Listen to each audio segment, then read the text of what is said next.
Banyak orang mengejar kekayaan, popularitas, ataupun berbagai hal di dunia ini untuk dapat merasakan kebahagiaan. Tapi orang-orang percaya merasakan kebahagiaan yaitu dikala mengerti hati Tuhan. Kita akan bersama-sama belajar dari kebenaran firman Tuhan dalam Bilangan pasal yang ke-21 ayat yang ke-9. Di sana firman Tuhan berkata, "Lalu Musa membuat ular tembaga dan menaruhnya pada sebuah tiang. Maka jika seseorang dipagut ular dan ia memandang kepada ular tembaga itu, tetaplah ia hidup." Seorang pria bernama Terry Willis pernah mengalami kecelakaan parah pada tahun 1984.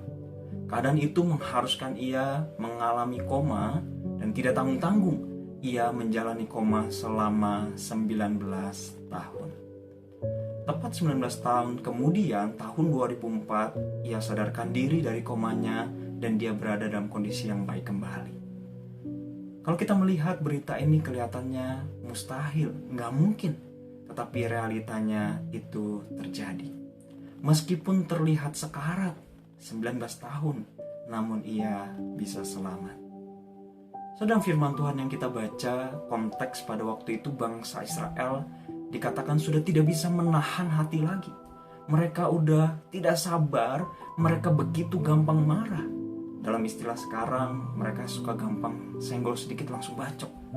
Mereka udah berada dalam kondisi baper, membawa perasaan tingkat tinggi. Saya bisa bayangkan kondisi pada waktu itu sangatlah tidak kondusif. Sengatan matahari padang gurun kian membakar setiap hati yang penuh dengan rasa emosi. Jelas, bangsa Israel merasakan kelelahan. Mereka sangat capek. Mereka harus berjalan memutar wilayah Edom karena mereka tidak diizinkan untuk lewat, untuk mereka menuju sampai ke tanah Kanaan. Mereka bukan hanya lelah secara fisik, mereka juga lelah secara emosional. Sehingga bangsa Israel bukan hanya marah kepada orang-orang sekitar, bukan hanya marah kepada keadaan, tetapi mereka juga marah, mereka melawan kepada Tuhan. Setidaknya ada 3 problem keluhan yang bangsa Israel sampaikan ketika dicatat dalam Bilangan 21 ayat yang ke-5. Yaitu yang pertama, bangsa Israel lupa terhadap pertolongan masa lalu. Bukannya bangsa Israel sukacita, padahal kalau kita melihat kisah sebelumnya, mereka baru menang dari peperangan.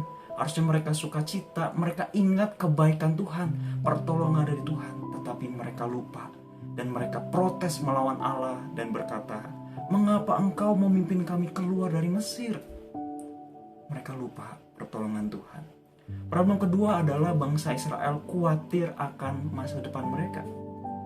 Mereka merasa bahwa ke depan mereka nggak tahu seperti apa. Bahkan mereka berkata, "Kami akan mati di padang gurun ini." Padahal kala itu mereka dalam keadaan yang baik, hanya merasa lelah saja. Problem yang ketiga adalah mereka mengeluh dengan keadaan saat itu. Mereka berkata, "Di sini nggak ada roti, nggak ada air. Kami muak udah makan roti mana itu setiap hari." Mereka mengeluh dengan keadaan kala itu. Sudah karena mereka komplain dan tidak percaya, maka Tuhan mengirim ular tedung atau ular berbisa sehingga memagut mereka sehingga banyak yang mati. Sudah tipe ular padang gurun itu sekali gigit, efeknya itu matinya akan pelan-pelan. Jadi ketika seseorang digigit sama ular yang di padang gurun, ular yang berbisa, maka mereka sangat menderita, perlahan-lahan akan mati. Singkatnya bangsa Israel memohon pengampunan dari Tuhan. Tuhan memerintahkan Musa untuk membuat ular tembaga. Sehingga ketika mereka melihat ular tembaga itu, mereka menjadi sembuh. Sudah perhatikan menariknya. Setiap orang yang memandang kepada ular tembaga itu, mereka tetap hidup sekalipun sudah dipagut oleh ular. Bukan karena ular tembaga yang menyembuhkan bangsa Israel, tetapi jelas karena mereka percaya bahwa Allah sanggup menyembuhkan mereka. Sudah peristiwa ular tembaga ini menjadi gambaran dari Kristus. Setiap orang yang melihat kepada salib, mereka akan diselamatkan. Bukan karena salib yang menyelamatkan, tetapi karena Kristus yang tersalib itu yang memberikan keselamatan. Tanpa disadari, dosa membuat banyak orang menjadi sekarat. sampai akhir hidup dunia ini, maka mereka akan benar-benar mati. Namun yang membuat kita menjadi hidup, kita menjadi selamat hanya satu, yaitu ketika kita melihat salib Kristus. Meski sekarat, namun selamat. Ketika kita melihat pada salib, orang-orang yang sekarat dan orang-orang yang pantas untuk mati menjadi hidup. Sudah tidak semua orang dapat melihat salib itu.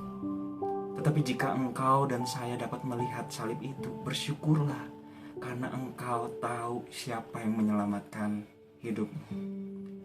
Jika engkau sadar hidupmu begitu sekarat, segera lihatlah pada salib. Belum terlambat. Jika kita melihat kepada salib, ingatlah betapa luar biasanya Kristus menebus setiap kita. Salah seorang penulis terkenal bernama Rick Warren menuliskan hal ini. Dia menuliskan, "Through salvation, our past has been forgiven, our present has given meaning, and our future is secure." Melalui keselamatan, masa lalu kita diampuni, masa sekarang kita akan bermakna, dan masa depan kita akan mendapat jaminan. Sedangkan kita melihat salib Kristus, membuat kita hidup dengan pengharapan, membuat hidup kita itu menjadi bermakna. Sehingga ketika kita saat ini mungkin merasa khawatir, lihatlah pada salib. Ketika kita merasa hidup kita putus asa, lihatlah pada salib. Ketika hidup ini sudah terlalu lelah, lihatlah kepada salib. Ketika hidup ini sudah membuat kita merasa sekarat, lihatlah salib yang memberikan selamat untuk hidup kita. Terus jalanilah hidup dalam pengharapan, karena kita sadar kita yang sekarat, namun Tuhan yang sudah memberikan kita keselamatan. Kita mau hidup dalam pengharapan, kita percaya dalam keadaan apapun, bahkan dalam keadaan sekarat pun, ada Tuhan yang memberi selamat, Tuhan Yesus.